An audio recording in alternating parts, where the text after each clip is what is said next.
Welcome to the live stream for TimeCrafting Trust Premium members. And if you've got questions and stuff, look, we've got Sarah, of course, manning the controls for those of you that are premium members. Of course, you can ask questions. Keith will be in here in just a second. He's just hanging out in the green room, sipping some coffee. I will be sipping some coffee as well. It's early for me, right? West Coast. So, but nonetheless, we will be actually revisiting a bit of our conversation that we had before, Keith and I, but we will be talking about his new book, Never Lead Alone, 10 Shifts from Leadership to Teamship. Looking forward to this conversation. So let's just get right to it. Why don't we bring Keith in? Ready to go? All right, let's do it. Here is Keith Ferrazzi. Keith, thanks for being here today. Really appreciate it. Mike, thanks a lot for having me again. I really appreciate it. Well, it's been a few years. We actually have one of your previous episodes that we've been revisiting. Yeah, exactly. For me, it's the "What good shall I do this day" mug, because it's literally the start of the day for me. And me too. As a night, are you a night owl or are you an early Are you more of a early riser kind of person? You know what? It's a great question. I think I am either neither or both. So you're diurnal. You're diurnal then, right? Like that. I tend to try to get to bed by 11 o'clock. That doesn't always happen, and then I'm always up by 6. Yeah. For me, 7. It's weird. I have 2 alarms set for the morning. One is 7:03, which is my birthday, and one is 8:06, which is my wife's birthday. And if I'm not up by 8:06, I'm in trouble. That's the way I look at it. It's interesting. My fiance and I have this debate all the time because I love the snooze. I love to get up at 6 and then push a 10-minute snooze. I do my gratitudes in the morning. 3 things I'm grateful for, 3 things I'm looking forward to in the day. Sort of gets me moving a little bit. I like to come up, have some coffee, take a look at the view. That's my ritual in the morning.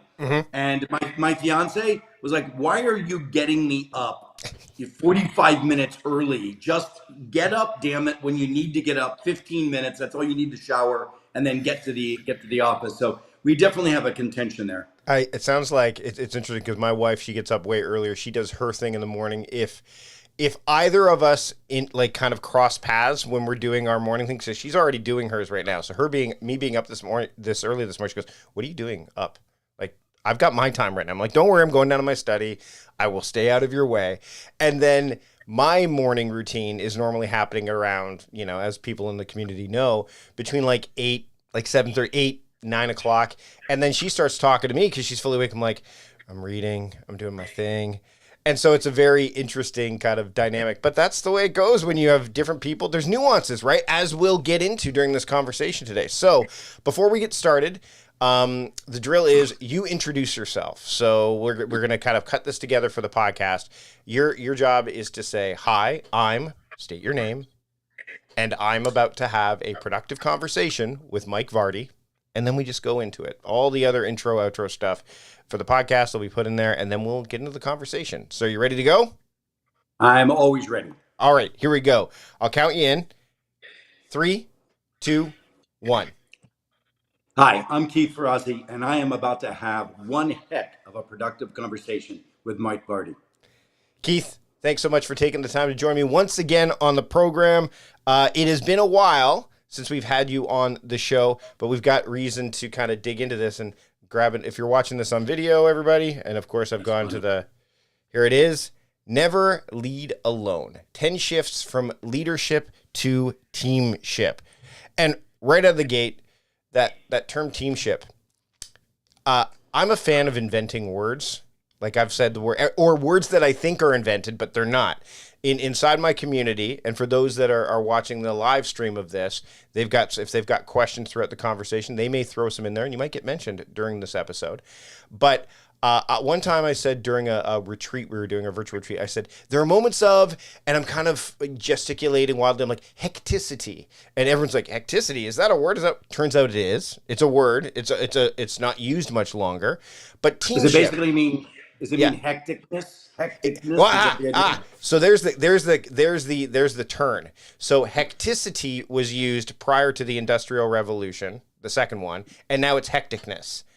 productiveness was used before the second industrial revolution, then it became productivity. So they flipped. So one was a state, one's activity. It's really interesting. But teamship, I have not, that sounds like a nice little portmanteau that, did you come up with that? I've never heard that term before.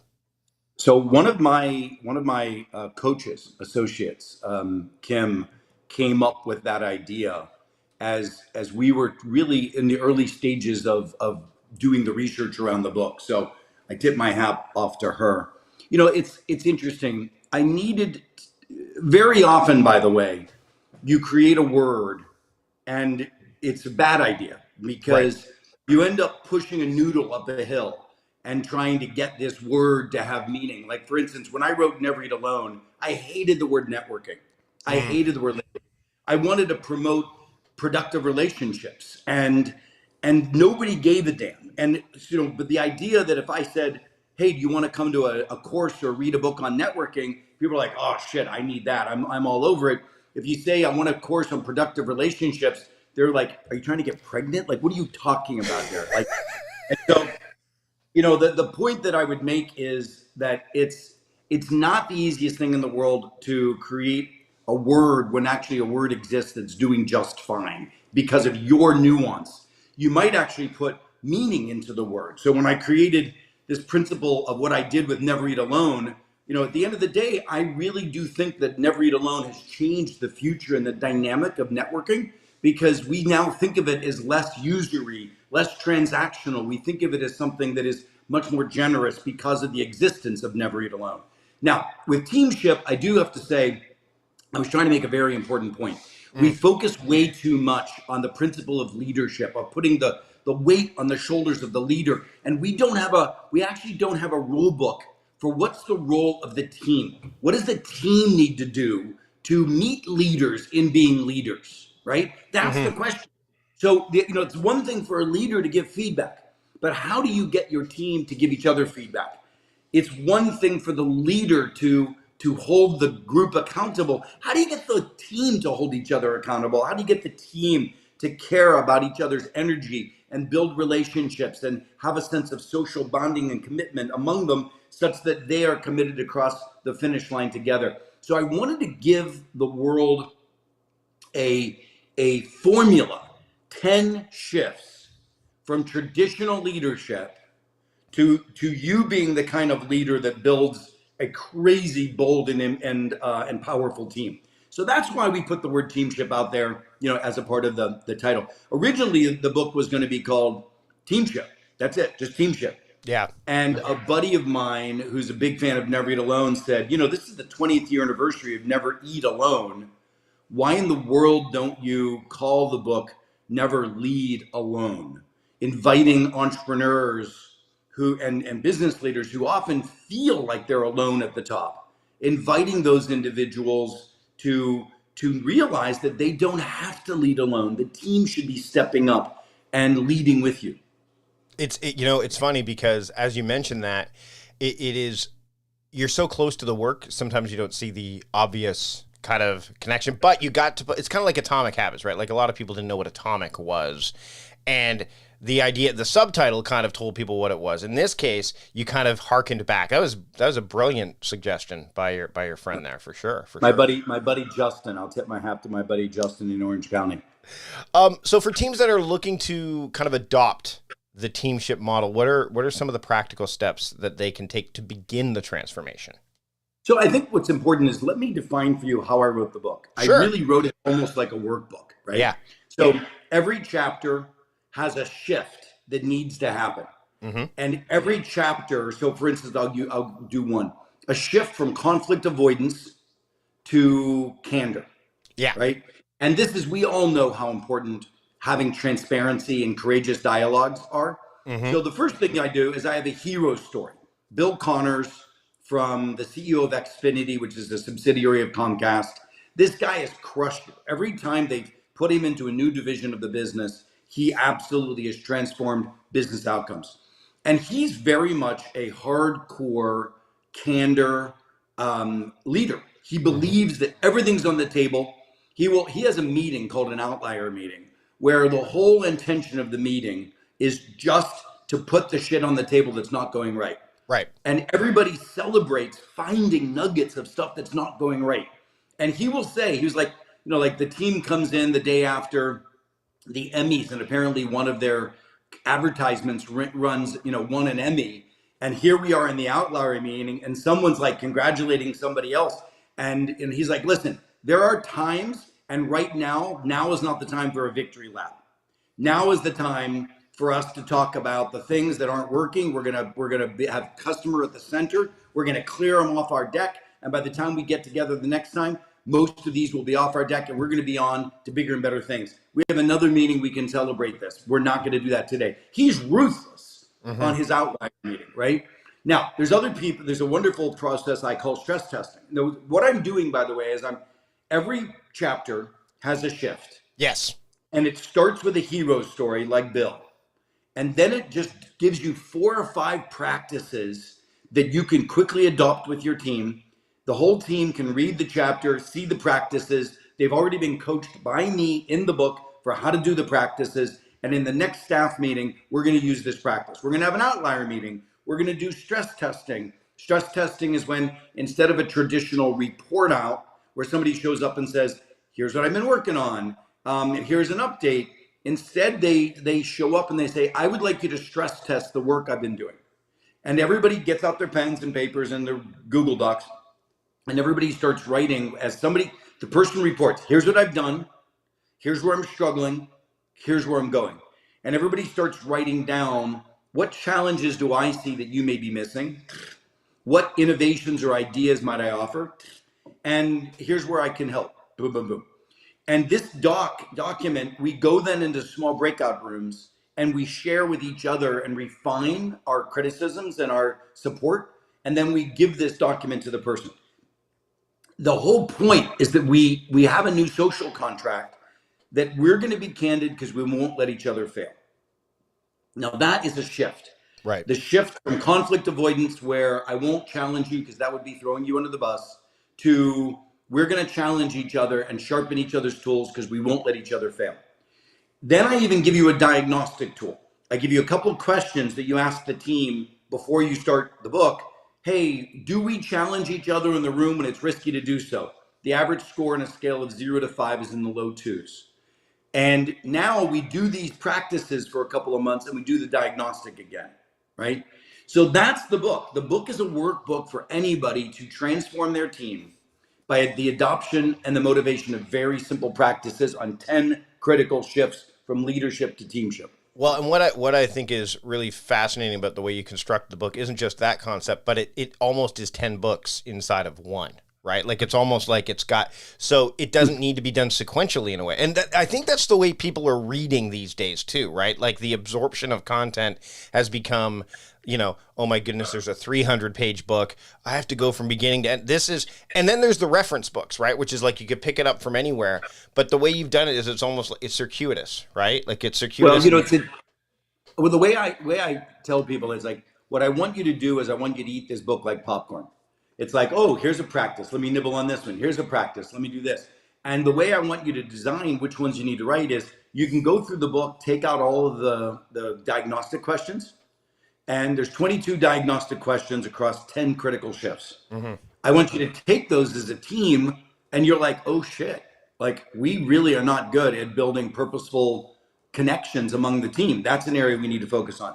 We're not good at this candor thing. We're not good at, agility. So there's 10 critical shifts a team needs to make. You diagnose and you dive in, and you're totally right. You can also just read the book, chapter by chapter if you want as a team and just try on the practices sequentially. But you're right, it wasn't written that way. I wanted to harken back. I've written 5 books now, 6 in the making. And I have learned a lot about my mistakes in writing. And one of my mistakes is I'm often trying to be too generous and giving away so much of my research and the work that it becomes all consuming. And overwhelming to the reader too, right? Exactly. So, like when I wrote the book, Who's Got Your Back, the intention was to really create a book that could transform your life through peer-to-peer coaching and peer-to-peer support.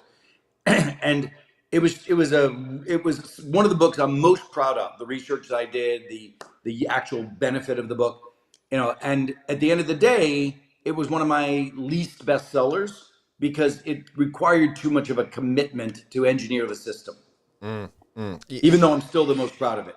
Well, and I find that we just did this with the podcast, actually. As we're recording this week, my assistant Sarah and I, we sat down and go, why are we doing, like, the data didn't support doing 2 weekly episodes.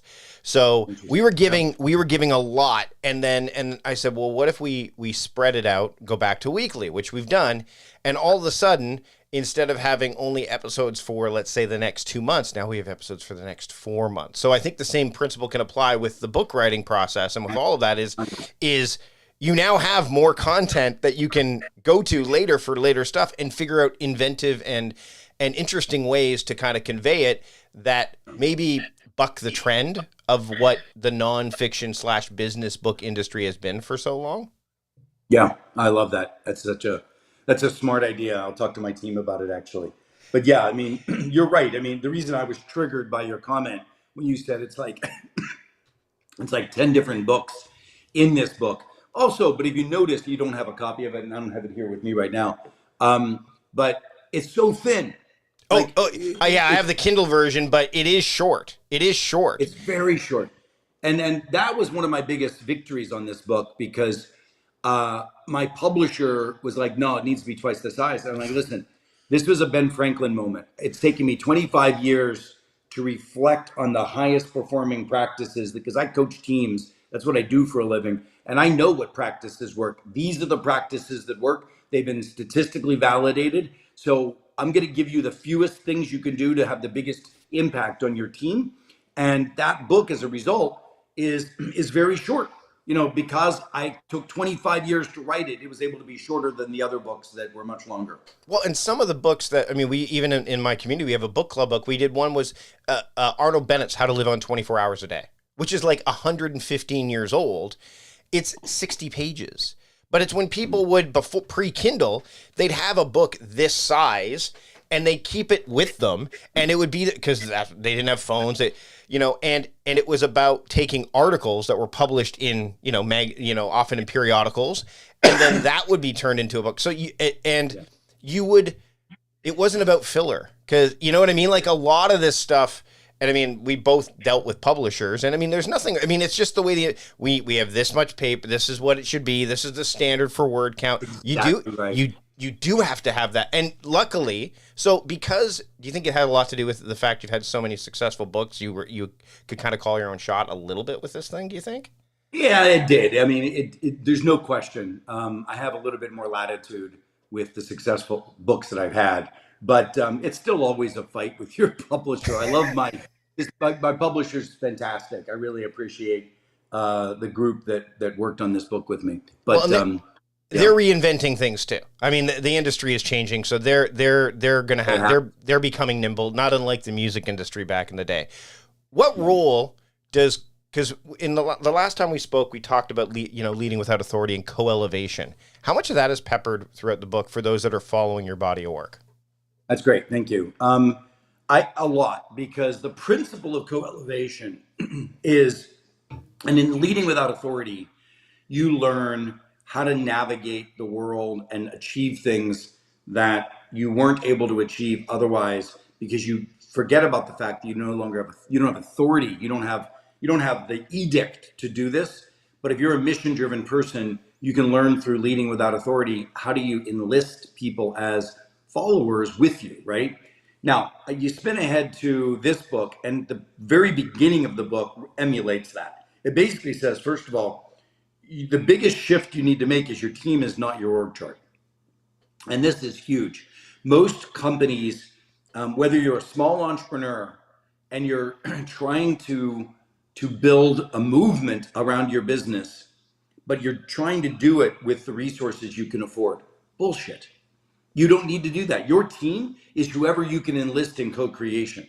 One of my best teammates is one of my best friends, Peter Diamandis. And Peter wrote the book Abundance. Mm-hmm. He's a great futurist. He has helped me redefine my business. And he's a dear friend. And I do the same thing for him. I bring my community management skill set to his 8 360 community. He brings his futuristic vision of technology to Ferrazzi Greenlight and the work that we do. He actually was the reason I recently started an 8-week course on helping people design and develop the relationships that matter to transform their lives. It's called Beyond Connections. That was created because of Peter. Yeah. I could not have afforded Peter as an employee of mine, right? And yet he's on my team. So if you're a big company, I work with this all the time, one of the largest technology firms we're coaching the transformation of, and I'm constantly making sure that the hardware division realizes that their team is also the software division. And they were like, "Oh, well, why, we're having a staff meeting." And and I say, "Well, are you inviting the software folks?" "Well, no, that's our staff meeting." I'm like, "What are you doing?" It's like, your job is to reinvent hardware, and it's integral to software. You need to get the people in the room who are on your team. And if they don't know you're on your team, then you're a bad leader. So the first chapter of the book is all about redefining team for yourself. And that is very much hearkening back to Who's Got Your Back, Leading Without Authority, and other books that I've written. So we've discussed the brevity of the book, but the message and the impact behind it. And whenever people are looking at adopting shifts or making transitions, the first thing that comes to mind, how much time is this going to take, right? And we are talking about time, the idea of one's relationship with time and such.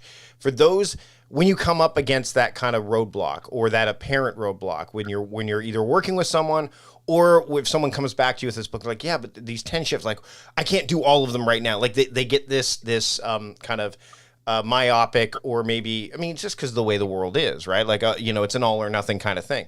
How do you kind of convey or convince them that the time factor is something that they need to make time for, and how do they do it with as little friction as possible? So thank you for asking that question. It's an important one for this book. This book is really nothing more than a wrapper and a curation of simple practices that you need to try on and use.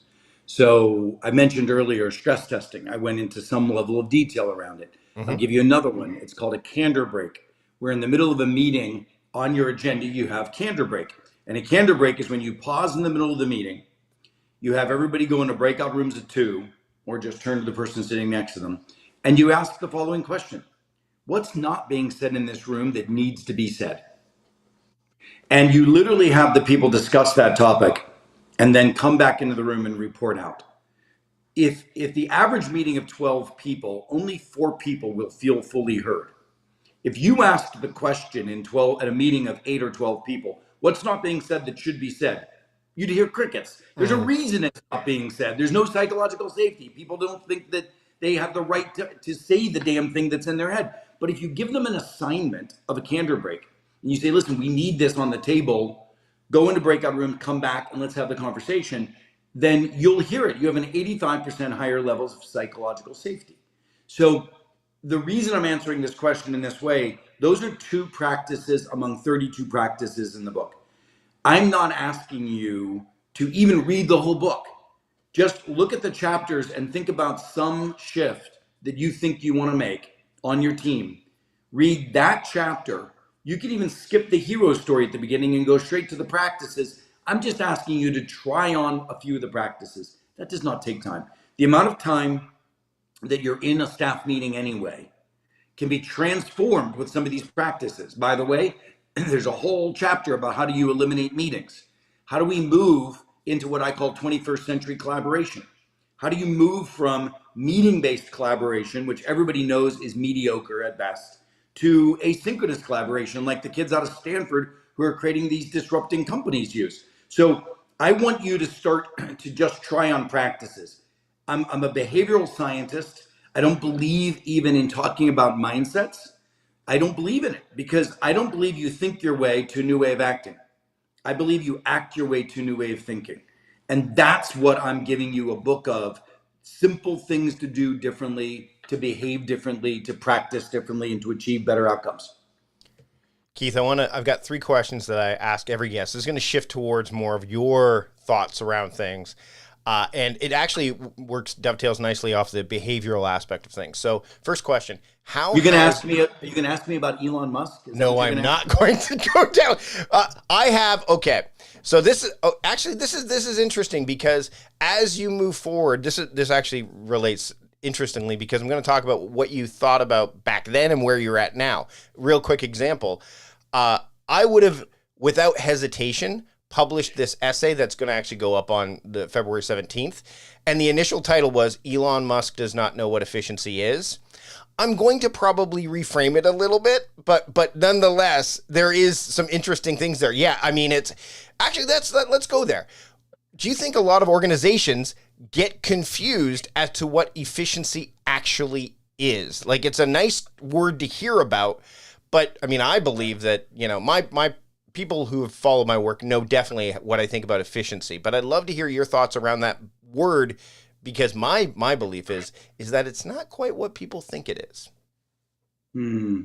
Well, there's efficiency, there's productivity, there's cost reduction, right? I mean, all of those I think have their own nibbling at the apple from different sides. Yeah. Look, I mean, what Elon is doing right now, and this is a time unbounded conversation that we're having. Who knows when people are going to be listening to this? So, I'm not necessarily pretending to be prophetic, but the guy is a very effective hatchet man. And, back in my day, there was a guy named Al Dunlop, I think was his name. He would go into companies, he would rip them apart, he'd fire a bunch of people, and he'd turn their business around. It's like it's like Frederick Taylor back in the motion theory days and all those. Yeah, exactly. Yeah. But I think it was Chainsaw Al Dunlop is what they called him. And when he came into your company, all bets are off. But you know what? There's a lot of businesses that need a chainsaw taken to it. Now, if you had cancer, would you rather your surgeon show up with a chainsaw or show up with a scalpel, right? And I know I'm not sure that the chainsaw is always the best way to go about it. Mm-hmm. I'll tell you what I do, and this is where this book is valuable. Sure. I believe in the power of the crowd. Now, I'm not sure that I would know how to go about doing this. But there is an idea that the entity itself could self-identify opportunities. Right. And while I'm working with a lot of companies right now, where I was just over in Davos a couple of weeks ago in the World Economic Forum with some of the most powerful leaders in the world, and I was facilitating a roundtable of 20 CEOs of name brand companies you would know and their CIOs. And we were talking about the implementation and acceleration of the reinvention of work with AI. Mm-hmm. And I was trying to squeeze out of them their lessons for each other. I was facilitating a team of peer-to-peer coaches. And one of the great leaders, this was a Chatham House rule, so I can't quote him. I wish I could. Mm-hmm. But one of the great leaders that I know, he's a retail leader. He said, listen, folks, a couple of things. If your story is about productivity and efficiency, people will be afraid. He said, flip that story to a story of growth, that one needs productivity and efficiency in order to achieve the growth, because we need to free up resources to grow. And if you have a growth message, people come into that conversation differently than if you have a message about cost reduction, right? Yep. And I thought that was a really simple and elegant idea. The second thing they came up with was, and this is something I've known for many years, if you ask people to co-create a solution, they'll own it. And I'm not talking about a Pyrrhic idea of buy-in where you go and interview people and pretend that you care, and then you go do what you're going to do anyway. Buy-in is bullshit. You're trying to sell something to somebody. I'm actually talking about real co-creation. And what this book does is it identifies that if you want to be a transformative leader to achieve extraordinary things, you need to be much more inclusive. And I know that you can't use that word anymore. It might be illegal. Well, I'm in Canada, so you can. But all right, fine. But the idea of inclusive means you actually give a damn about people who have a point of view, who are looking at the problem. Yeah. Now, I don't think many people who go through transformation actually respect other people's points of view. They think that the people who have been mired in the problem can't have a point of view. I think that's wrong. Just yesterday, I had 50 prominent leaders in the same large tech company, and I asked them to identify why we have our head up our butt. I didn't use it exactly that way, but like, Sure. why as a business have we failed to transform, and what would be the boldest action that we could do in Hmm. order to transform? 50 of the top leaders, and I put them into small groups of 3, and I said they could be initiatives that you cut, they could be markets that we go after that we didn't before. They could be ways of working that need to be fundamentally transformed. And they went into small breakout rooms for 15 minutes and they came back with courage and brilliance and amazing ideas. They've been thinking about it all the time. I just gave them crowdsourced permission to do it, right? So I think your question is like, what is efficiency? But getting to it, I think we can include teamship in a much more effective way than we ever have before. I think inclusiveness and courage is the answer.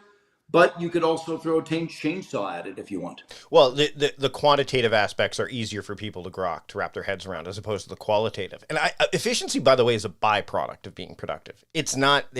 So you can't. And I mean, as soon as you hear efficiency experts, the first thing I think about is Office Space, that funny movie from Mike Judge, where they go. And you're right. It is. It's interesting. We talked a little bit earlier about books from Arnold Bennett from 1910. I read the Daily Drucker every day at this point. It's one of my practices for this year. Peter Drucker was known as the father of modern management. And my word, because every day you're looking at, like, what you just said about growth is exactly what he wrote about in 1993 when he said the productivity revolution has become a victim of its own success. We need to focus on growth. And he also pointed out, like, there is a specific, he had a sense that some countries are looking at growth from a different, and some are not. And we need to, and I'm like, I'm looking at it. I actually posted, I think, to Blue Sky about this. And I'm like, this is fascinating that this guy could see this from 30 years ago. And we're kind of here. We were heading that direction. I would argue that it's shame on us. Because here we are 30 years later and we're still having the same conversation because people haven't internalized it. The other one is Michael Hammer, God rest his soul.